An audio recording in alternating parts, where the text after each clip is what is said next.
Hello అండి, welcome to Siri kitchen. ఈరోజు మన కిచెన్లో మటన్ కర్రీ ఎలా ప్రిపేర్ చేయాలో చూపించబోతున్నాను. చాలా సింపుల్గా, టేస్టీగా, ముక్కలకి మసాలా బాగా పట్టి మరింత రుచిగా ఎలా ప్రిపేర్ చేయాలో వీడియోలో చూద్దామండి. ఇలా చేసుకున్న ఈ మటన్ కర్రీ రైస్లోకి, రోటీ, చపాతీ, పూరి, బిర్యానీ ఇలా అన్నింటిలోకి చాలా టేస్టీగా ఉంటుంది.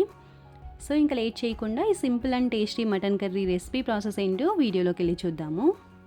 ఈ మటన్ కర్రీ ప్రిపేర్ చేయడం కోసం ముందుగా మసాలా ప్రిపేర్ చేసుకోవాలండి. మసాలా కోసం స్టవ్ ఆన్ చేసి ప్యాన్లోకి 2 టీ స్పూన్ల ధనియాలు, 1 టీ స్పూన్ జీలకర్ర, 4-5 లవంగాలు, అలాగే దాల్చిన చెక్క ముక్క, ఒక నల్ల ఇలాచీ వేసుకోవాలి. నల్ల ఇలాచీ లేకపోతే మనం రెగ్యులర్గా యూస్ చేసే గ్రీన్ కలర్ ఇలాచీ కూడా వేసుకోవచ్చు. తర్వాత ఒక బిర్యానీ ఆకు వేసుకోవాలి. అలాగే ఒక 1/2 టీ స్పూన్ మిరియాలు, 1/2 టీ స్పూన్ షాజీరా, 1/2 కప్పు ఎండు కొబ్బరి ముక్కలు కూడా వేసేసుకొని వీటన్నింటినీ లో టు మీడియం ఫ్లేమ్లో చక్కగా ఫ్రై చేసుకోవాలి. షాజీరా లేకపోతే స్కిప్ చేసేయచ్చు. వీటిని ఈ విధంగా చక్కగా ఫ్రై చేసుకున్న తర్వాత స్టవ్ ఆఫ్ చేసుకొని పూర్తిగా చల్లారనివ్వాలి. పూర్తిగా చల్లారిన ఈ మసాలా దినుసులన్నింటినీ ఒక మిక్సర్ జార్లోకి తీసుకొని గ్రైండ్ చేసుకోండి. ఈ విధంగా గ్రైండ్ చేసిన మసాలా పౌడర్ని ఒక బౌల్లోకి తీసేసుకొని రెడీగా పక్కన పెట్టేసుకోండి. నెక్స్ట్ వచ్చేసి ఇదే మిక్సర్ జార్లోకి బాగా పండిన 2 టమాటాలని తీసుకొని ముక్కలుగా కట్ చేసుకొని వేసుకున్న తర్వాత ఇక్కడ చూపిస్తున్న విధంగా గ్రైండ్ చేసుకొని తీసుకోవాలి.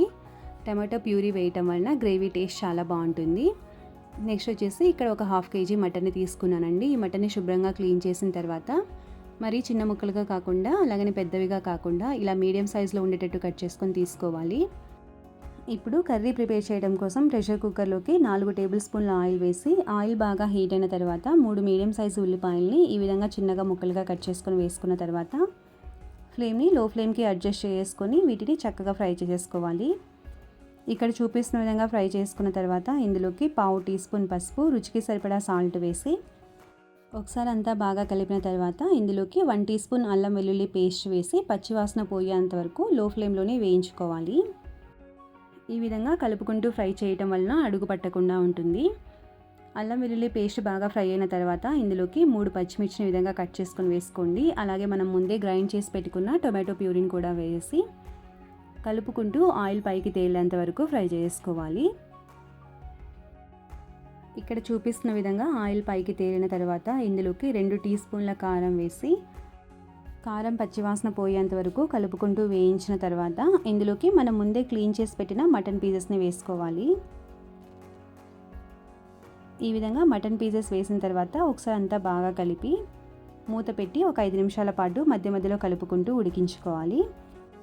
ఇలా చేయటం వలన ముక్కలకి ఉప్పు కారం బాగా పట్టి టేస్ట్ చాలా బాగుంటుంది. ఒక 5 నిమిషాల తర్వాత ఒకసారి అంతా బాగా కలిపి ఇందులోకి గ్రేవీకి సరిపడా వాటర్ వేసుకోవాలి. ఈ మటన్ పీసెస్ మునిగేంత వరకు వాటర్ వేసుకుంటే సరిపోతుంది, అడుగు పట్టకుండా ఉంటుంది. ఒకసారి వాటర్ లెవెల్ని చెక్ చేసుకోవాలండి. ఈ విధంగా మటన్ పీసెస్ మునిగేంత వరకు వాటర్ వేసిన తర్వాత మూత పెట్టి మటన్ క్వాలిటీని బట్టి 5 నుంచి 8 విజిల్స్ వచ్చేంత వరకు ఉడికించుకోవాలి. ఇక్కడ నేను 6 విజిల్స్ వచ్చిన తర్వాత చూపిస్తున్నాను చూడండి. ఈ విధంగా ఉంటుంది. ఇప్పుడు ఒకసారి అంతా బాగా కలిపిన తర్వాత మళ్ళీ స్టవ్ ఆన్ చేసి ఇందులోకి మనం ముందే గ్రైండ్ చేసి పెట్టిన మసాలా పౌడర్ని వేసేసుకోవాలి. ఇలా లాస్ట్లో మసాలా పౌడర్ వేసేసి ఇంకొక 5 నిమిషాల పాటు ఉడికించుకుంటే ముక్కలకి మసాలా బాగా పట్టి చాలా రుచిగా ఉంటుంది. అలాగే కొంచెం కొత్తిమీరను కూడా వేసి ఒకసారి అంతా బాగా కలిపిన తర్వాత మూత పెట్టి ఇంకొక 5 నిమిషాల పాటు లో ఫ్లేమ్లోనే ఉడికించుకోవాలి. అడుగు పట్టకుండా మధ్య మధ్యలో కలుపుకుంటూ ఆయిల్ పైకి తేలేంత వరకు అంటే ఒక 4-5 నిమిషాల పాటు ఉడికించుకుంటే ఈ విధంగా ఆయిల్ పైకి తేలుతుంది. ఇలా మసాలా లాస్ట్లో వేసి ఒక 5 నిమిషాల పాటు ఉడికించుకుంటే ముక్కలకి మసాలా బాగా పట్టి మరింత రుచిగా ఉంటుందండి. అంతే అండి, ఇలా ఆయిల్ పైకి తేలిన తర్వాత స్టవ్ ఆఫ్ చేసుకుంటే ఎంతో టేస్టీగా ఉండే మటన్ కర్రీ రెడీ అయిపోతుంది.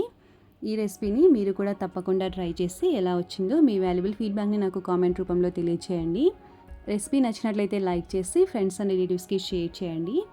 ఇలాంటి మరిన్ని ఈజీ అండ్ టేస్టీ రెసిపీస్ కోసం మన ఛానల్ని సబ్స్క్రైబ్ చేసుకుని పక్కనే ఉన్న బెల్ ఐకాన్ని క్లిక్ చేయండి. Thanks for watching.